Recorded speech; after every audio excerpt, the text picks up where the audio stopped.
Ayun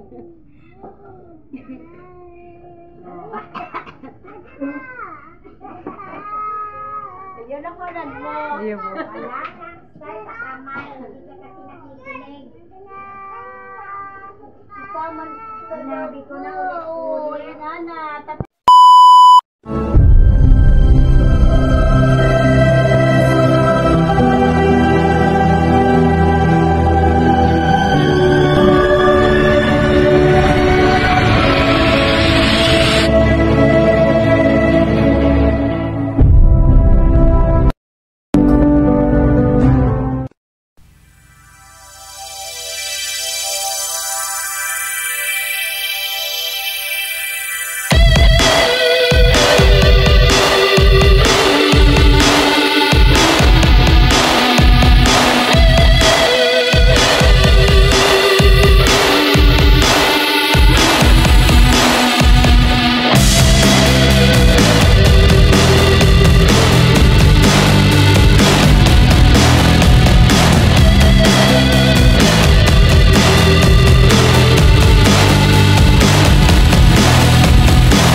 Yo guys,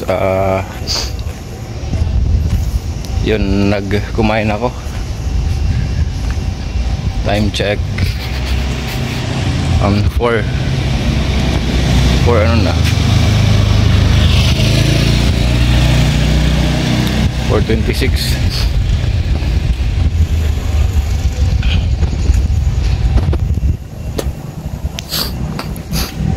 Madilim pag naka-stabilizer.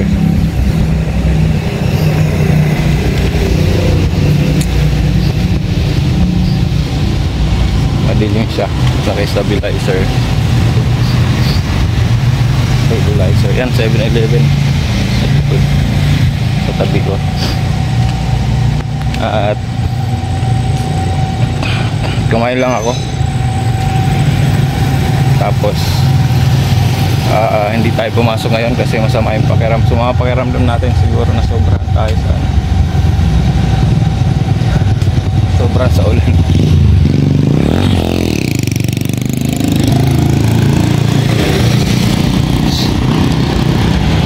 Yun, bukas abangan nyo,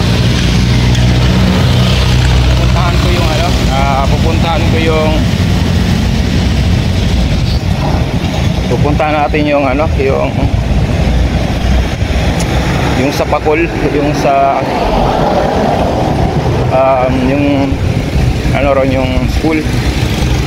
So makikipag-meeting tayo dun sa mga parents at teachers, yung dalawang teachers dun.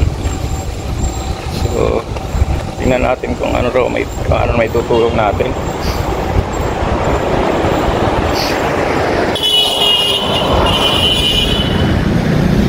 Kasi obviously ang kailangan lang nila ron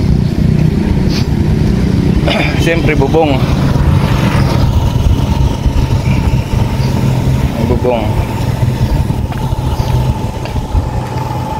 Yun, maayos yung bubong dun. So kausapin natin. So shoutout nga pala kay Mami Lang Ilang, Team Kabady, shoutout. Ito sa Mix Traveler, Kuwait Malo PH, Tatay Alex 5, Shift Judge TV, Kuwait Malo, nasabi ko na diba, Ma'am Johara, Madeline, shoutout sa'yo. Pinotsky TV, Papa Rams TV, yun, Sherland, Solar, Jeremy's Vlog, shoutout sa'yo buddy, yung Paranaque, yun. Ma'am Lourdes Cabal Quinto, shoutout sa'yo, yun. Yung iba na siya shoutout ko, may iba hindi, yun. Pisoy Mix Traveler, mag-iingat ka, balik mo dito sa Pilipinas, sana safe trip balik ng Pinas. So yun, sana magkita tayo buddy, yun. Tuloy-tuloy lang tayo mga kabali.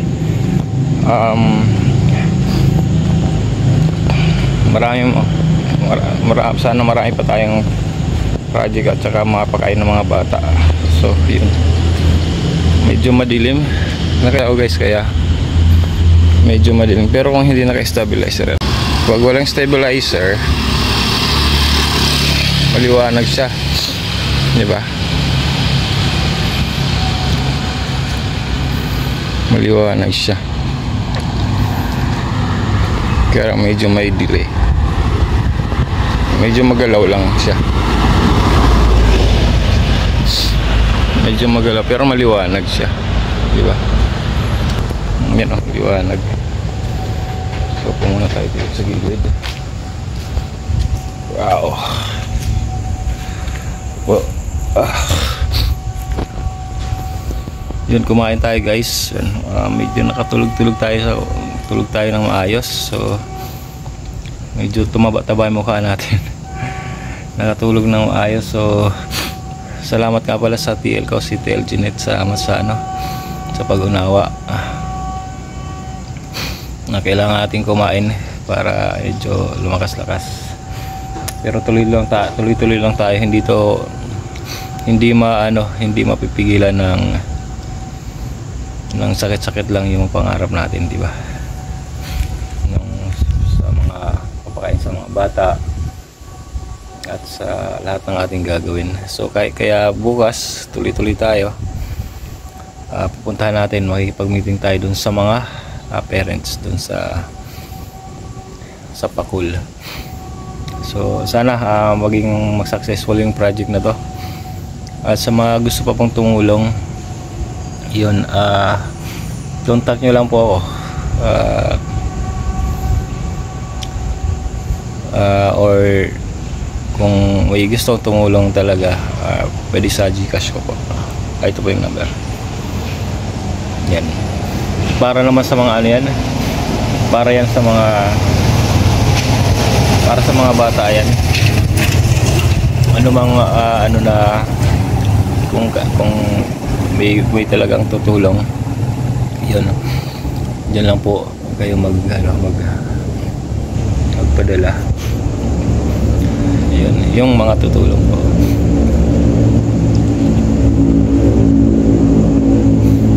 Pupunta kayo sa mga sinumang team kabady. Yan, sila Tetmalu PH, yan, kay Alex 5. Contact po kayo rin.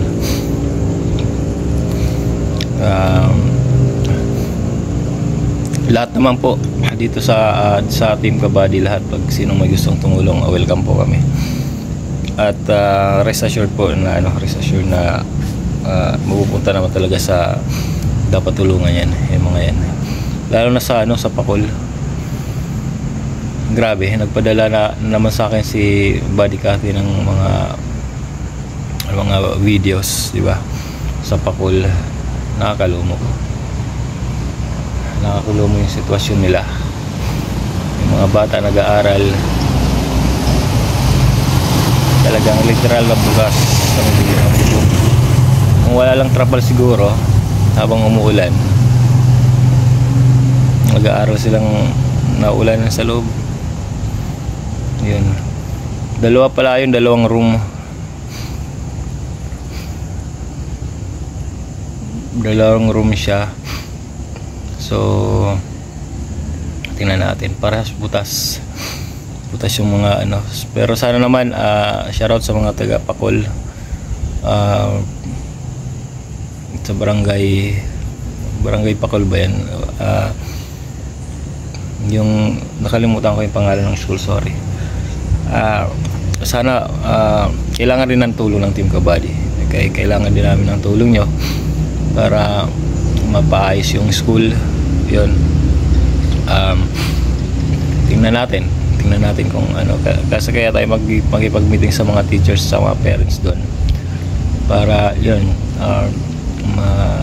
matingnan natin kung anong pwedeng magawa o pwede nating maiambag doon sa pero obviously gubong talaga yan. So pero syempre kailangan natin kausapin yung mga parents doon.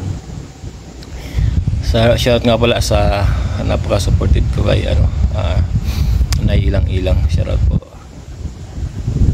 shoutout po sa iyo sa pag-support sa mga anak mo, sa mga ampon mo, ampon, Sniper Dudes ampon. Salamat po nanay sa sa pag-support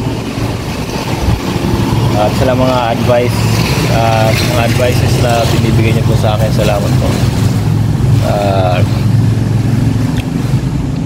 Lahat ng klaseng support binibigay ni ma'am, ni nanay, ilang moral advice pagdating sa mga project natin, nagsusupport. So yan, wala na po akong masabi.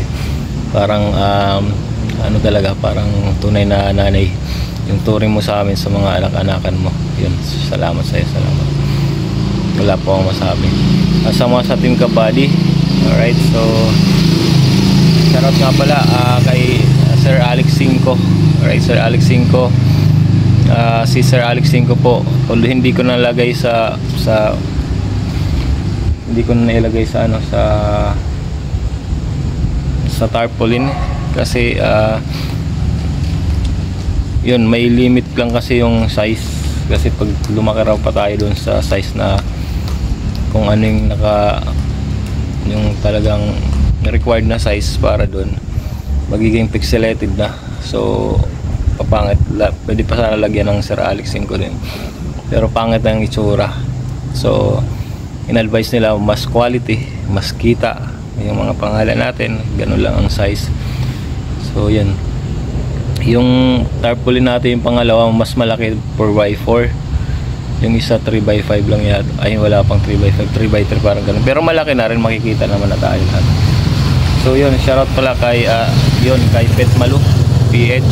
So buddy, salamat kapatid. Isa sa mga kauna-unahang kong kapatid sa YT yan, si buddy. Ayun, kay Chief Judes, ingat ka buddy, alis ka na ng bansa. Ingat ka, Isoy, welcome home. Safe trip lang pabalik ng Manila, ng Pilipinas. So salamat sa pagsusupport. Yan, sa mga kabady ko na talagang napaka-supportive din. Wala na akong masasabi yan sa mga kapatid ko na yan. So yun,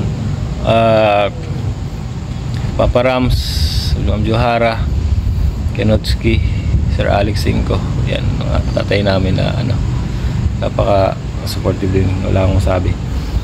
Yun, bukas abangan nyo yung vlog ko sa pakikipag-usap ko ron sa mga parents. So sana maging may ilatag na kaming plano kung anong gagawin. Sorry. Doon sa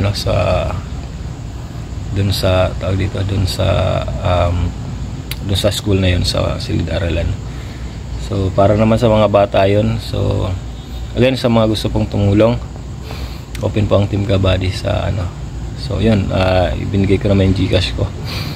Magpadala lang po kayo yung gustong tumulong po. At sa lahat ng magpapadala po, huwag kayong mag-alala kasi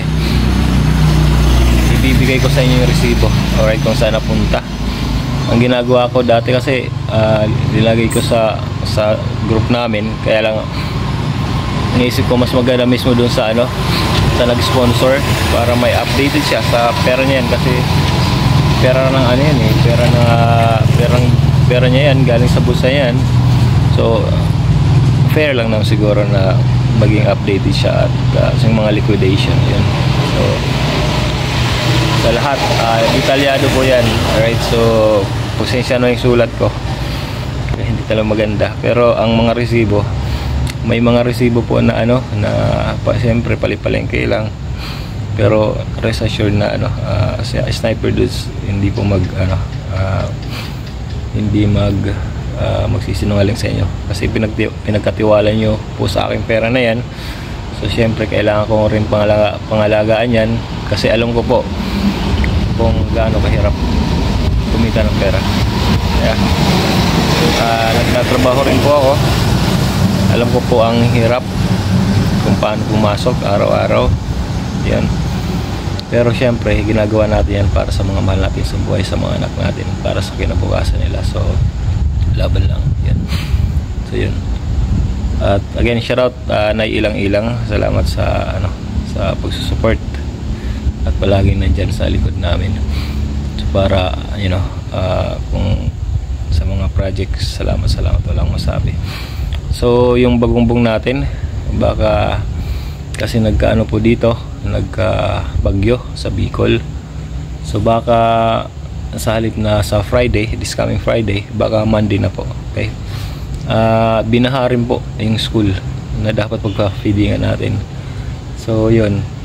So kailangan mag-adjust. Hindi pa rin kami nakabili ng mga mga supplies, school supplies na dapat ipapamigay doon. So ang gagawin natin sa Bumbong, magpapakain po tayo, tapos magbibigay tayo ng lapis at saka ballpen, tapos yung mga pad, yung tag dito, pad, yung mga sulatan, ano tag dito, yan, yung araw-araw nilang sinusulatan, hindi notebook, diba?